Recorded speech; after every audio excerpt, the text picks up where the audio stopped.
I had just started working on a new project with Hale. We were writing a proof of concept for a feature film. And then Christian Olteanu, my producing partner, said, what are we gonna do next? And what would you think about a Western? So I thought, a Western, And so I picked up the phone and called Aaron and said, what would you think about a Western? Christian reached out to Lisa. He had a location that he wanted to shoot. And he said it was a Western, a Wild West town. And they needed a script. And so I said, yeah, I'll do it. And they were like, there's no budget. You know, if you think of any ideas, just throw them together. Just, write some script. So I wrote the first draft like in one night. And he threw it together and came up with Javelina Run, and this was the script, and I was like, okay. Ways to test the validity of a syllogism. The two this text are concerned with are testing by counterexamples and testing by rules. Thanks for joining us. Well, I have to say, so when I first got the script from you, I immediately knew that I wanted you to play Clarence, and I knew I wanted Avery to play Jasper. But we had to go through the casting process, and we had a bunch of people come in, and then we didn't have a casting director, so I was like, hey, writer, and yeah. I mean, I was excited to do it, but it was way harder than I thought. If you'll look here and say your name and the role you're auditioning for, and then we'll go. Avery, Merrifield, Jasper. We snuck in and we nabbed exactly 800. 900.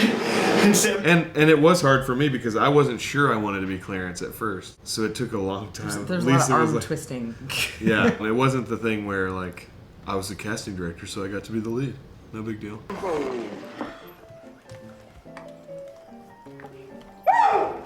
Lucky girl.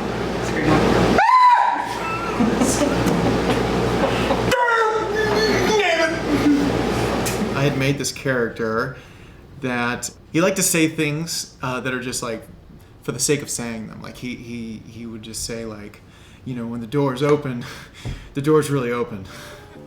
It's hotter than a whorehouse on nickel night. I would just do it to random friends, just like out of nowhere, and then when this came up, it was like, oh, this dude is kind of an idiot, and it just kind of worked really well. This here's the town's watering hole, and I'm the sole proprietor of said establishment. Yes, sir, I see it all. And I assure you, our amigos over yonder are gonna become pleasantly acquainted with how the good folks in this town do things around these parts. I lost sleep over it because it was like, there were so many people who would have been great. And there was one perfect for each one, and it was like really hard to like have to say no to people, and then know that you're gonna see some of them tomorrow. You know what I mean? It's like or run into them on audition. I mean, everyone has been very understanding. It's not like they were like jerks about it or anything, but I just didn't like having to say no to anybody. I know.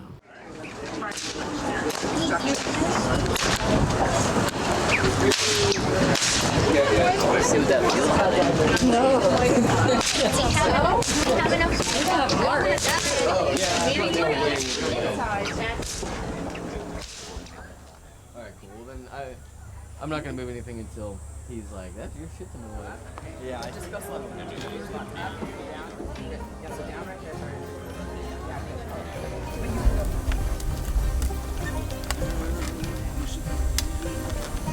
I think just because Lisa's bringing her own perspective to the Western, just by that fact alone, it wasn't necessarily, let's go research all the best Westerns that were ever made. It was more, let's find our own unique way to create our own Western. And that's really what it is. It's not trying to be Magnificent Seven. This is trying to forge its own path with a kind of a modern twist on some of the social elements involved in what it was like in the 1800s.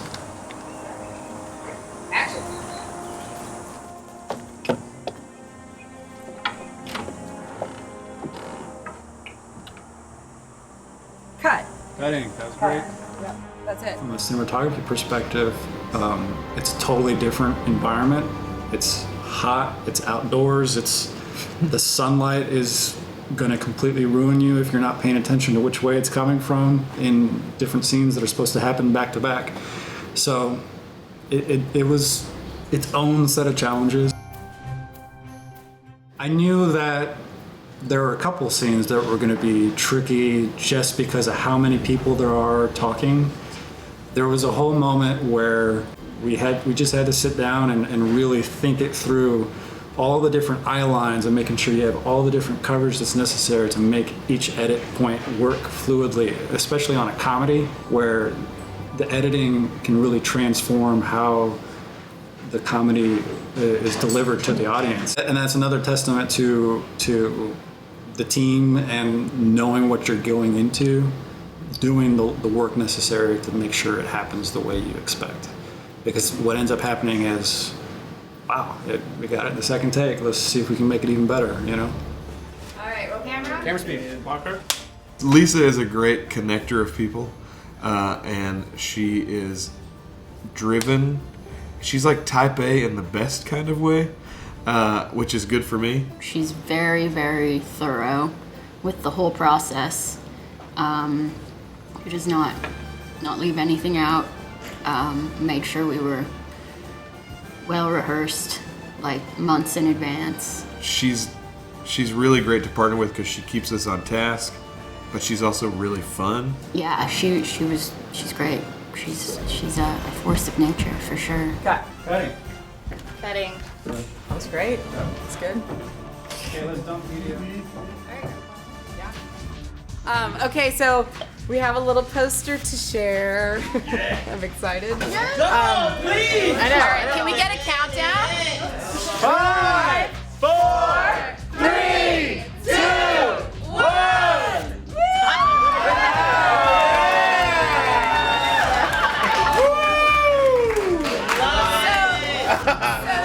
The credit for this poster goes to a lot of people.